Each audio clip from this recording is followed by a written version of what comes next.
Capítulo 6. A participação da natureza divina nos torna sobrenaturalmente semelhantes a ela.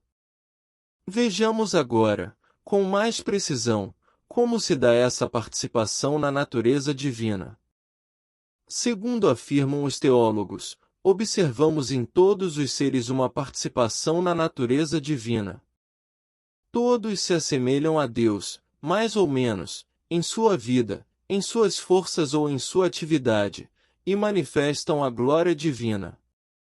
Do mesmo modo que o apóstolo, podemos também contemplar a glória invisível de Deus nas coisas criadas. No entanto, essas semelhanças são extremamente diversificadas. Os seres materiais nos apresentam apenas uma tênue expressão da glória de Deus. Os vestígios deixados por eles podem ser comparados ao rastro marcado pelo pé de um homem na terra úmida. Esse rastro indica a presença de um homem, mas não passa de uma imagem do seu pé e não reflete a natureza do homem. Deus é Espírito. Os seres materiais, como obra de suas mãos, glorificam-no, proclamam sua sabedoria e poder, contudo, não representam sua natureza. Pelo contrário, nossa alma e os espíritos puros contêm já uma certa imagem da natureza divina, por serem espirituais, racionais e livres. Essas naturezas são, contudo, finitas, tiradas do nada, de uma espécie totalmente distinta da natureza divina. Elas se assemelham à imagem de um homem reproduzida em uma tela por um artista. Tal imagem não nos mostra a feição, os gestos, a cor da pessoa representada, sendo sempre inferior à imagem refletida por um espelho, que mostra a pessoa com seu verdadeiro aspecto, sua verdadeira cor, com toda a sua beleza e frescor de vida.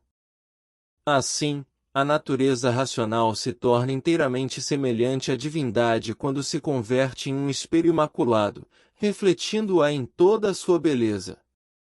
Penetrada e glorificada pelo ardor divino, fica como transformada em Deus, tal como um cristal concentrando os raios solares, ou o parélio, imagem do Sol. Quando dizemos que nossa alma participa da natureza divina, afirmamos que ela recebe a condição própria de Deus, de tal forma se torna semelhante a seu Criador que podemos dizer, com os padres, que ela está verdadeiramente divinizada. Escreve São Dionísio, a divinização é a assimilação e a união mais íntima possível com Deus. O mesmo nos ensina São Basílio. O Espírito Santo é a fonte de um gozo sem fim que consiste na assimilação de Deus. Converter-se em Deus. Nada se pode desejar de mais belo. Não se trata, pois, de uma identificação de nossa substância com a substância divina, nem de uma união pessoal, hipostática, como a de Cristo, mas sim de uma transfiguração de nossa substância na imagem da natureza divina. Não nos tornamos, portanto, novos deuses, distintos do verdadeiro Deus, e, consequentemente, falsos deuses. O que Deus é por natureza, tornamo-nos nós pela graça, somos sua imagem sobrenatural, um reflexo da glória própria de Deus. Para formarmos uma ideia mais completa dessa semelhança com Deus, é importante percorrer uma a uma as propriedades que distinguem a natureza divina das naturezas criadas. Antes de tudo, consideremos a essência divina. Somente Deus tem em si a existência eterna e imutável, de ninguém depende ele. Por si só, as criaturas confundem-se com o nada, existem unicamente porque a Deus aprouve conceder-lhes a existência, porque as criou do nada. Mesmo depois de criadas, comparadas a Deus, continuam a ser nada. Eu sou o que sou, diz o Senhor, e todos os povos, em minha presença, são como se não existissem, não passam de pó e vaidade. Todas as criaturas, inclusive os espíritos imortais, deixariam de existir se a mão de Deus não as sustentasse. Segundo o ensinamento do apóstolo, a graça é uma nova criação, a fundação de um reino novo e indestrutível. Graças ao poder de Deus, que tudo criou, somos adotados no seio do Pai eterno, ao lado do Verbo igualmente eterno. Somos chamados a participar de uma vida que ultrapassa os limites do tempo, de uma vida eterna. Descansamos sob a tenda da eternidade divina, junto à fonte de todo ser e de toda a vida. Nossa existência eterna está tão assegurada como se fossemos Deus em pessoa.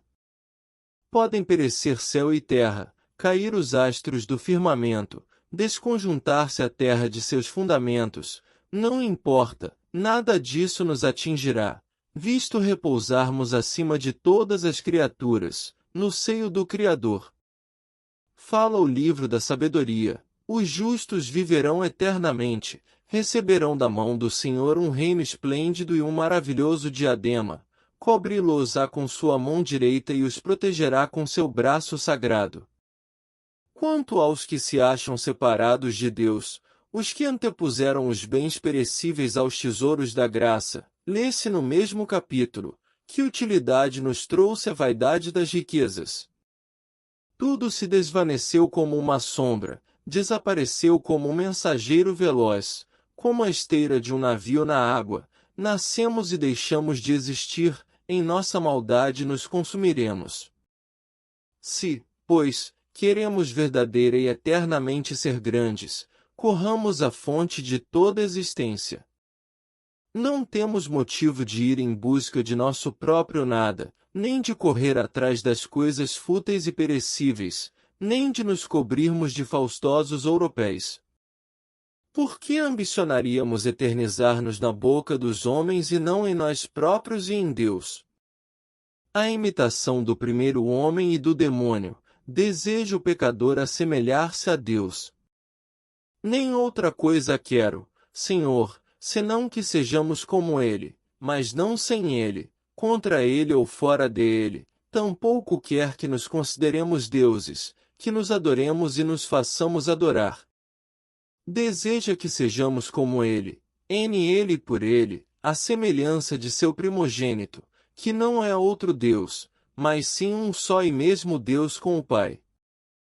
Seria inqualificável loucura e crime espantoso repelir o amor infinito de Deus e tornar-se inimigo seu, declarando-se independente.